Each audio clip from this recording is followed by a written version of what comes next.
Subscribe now and press the bell icon. Never miss an update.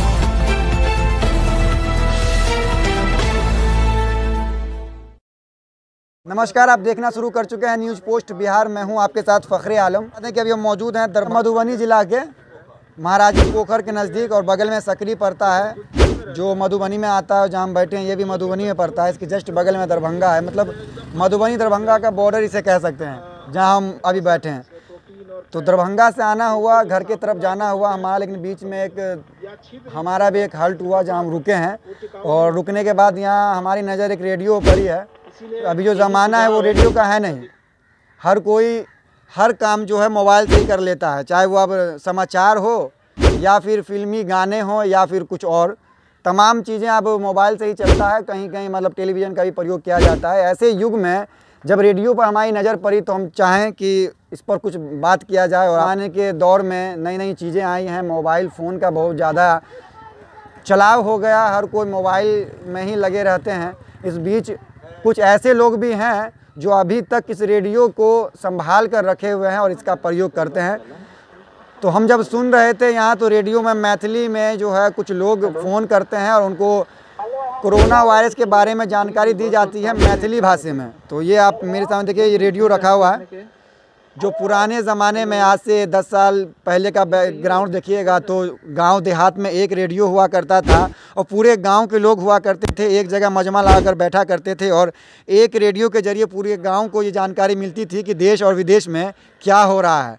तो एक बार फिर हम वही ज़माने में लौट आए हैं, रेडियो है हमारे पास। तो चलिए कुछ देर आपको हम रेडियो का वो कार्यक्रम सुनाते हैं। इसके सर, मैं प्रशांत कुमार चौधरी बोल रहा हूँ, रतनपुर जिला दरभंगा से। सर, ये कोरोना वायरस कैसे ठीक होगा?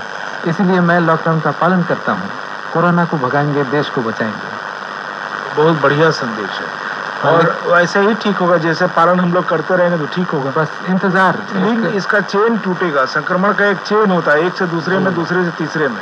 जितना हम लोग घर के भीतर रहेंगे उतना ही ये चेन टूटने की संभावना प्रबल होती जाएगी और तब ठीक हो जाएगा। तो जल्दी हम सब ठीक है, जितने लॉकडाउन का पालन करब तते जल्दी एक चेन टूट जाए, ध्वस्त हो जाए। आपने रेडियो में भी सुना होगा कि वहाँ भी लोग यही कह रहे हैं कि जो कोरोना वायरस जो है ये चेन सिस्टम है। मतलब जैसे एक किसी इंसान को कोरोना वायरस हो जाता है, वो किसी और से मिलता है तो फिर उसको हो गया, वो किसी और से मिला तो उसको हो गया। तो एक चेन सिस्टम से ये कोरोना वायरस चलता है।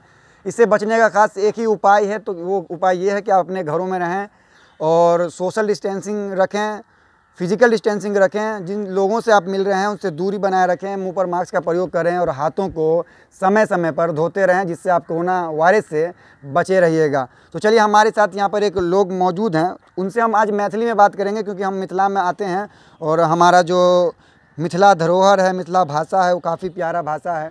और लॉकडाउन अभी 3 मई तक बरकरार रहेगा और आप अपने परिवार को चलाने के लिए, अपने रोज़गार को आगे बढ़ाने के लिए एक चाय का दुकान या फिर नाश्ते का दुकान कर रहे हैं ना। तो फ़िलहाल तो दुकान आपका बंद होगा और आगे भी बंद रहेगा जब तक लॉकडाउन है। तो ऐसे में कितनी परेशानियां आ रही है, क्योंकि पैसा वैसा तो आ नहीं होगा, दुकान बंद है, जाहिर है पैसा नहीं आएगा। तो कितनी कठिनाइयां आपको हो रही है? क्या कुछ सामने आ रहा है कठिनाई निकल के आपके सामने? जी, सारा जते चीज होइ छै वो तो अहाँके पैसे से होइ छै। आ पैसा नहीं एतै तो लोग के पेट केना भरतै सेहो बुझै छियै। तो एहि सब लऽ के अहाँके कम से कम दुकान के सरकार जे कहै छै कि एगो चाय वाला अहाँके PM बनले आ चाय दुकान के बंद करा देने छै, तो इहो लऽ के अहाँके नीक बात नहीं छै। हम एतबी गुजारिश करबै सरकारों से जे कम से कम चायो दुकान के एगो नज़र से देखथिन आ रोजगार सेहो बिहार में बढ़ेथिन। चाहिए सरकार को भी, और रोज़गार पर विशेष ध्यान देना चाहिए, क्योंकि कन्हैया जी जो है वो इंटर किए हुए हैं लेकिन बेरोज़गार हैं। तो इसीलिए अपने रोज़गार को चलाने के लिए वो होटल किए हुए हैं चाय का। लेकिन फ़िलहाल लॉकडाउन में वो चाय की दुकान भी बंद है। तो क्या रोज़गार है और क्या परिवार कैसे चलेगा, ये तमाम चीज़ें आपके सामने रख दी है। तो फ़खरे आलम, न्यूज़ पोस्ट बिहार, दरभंगा।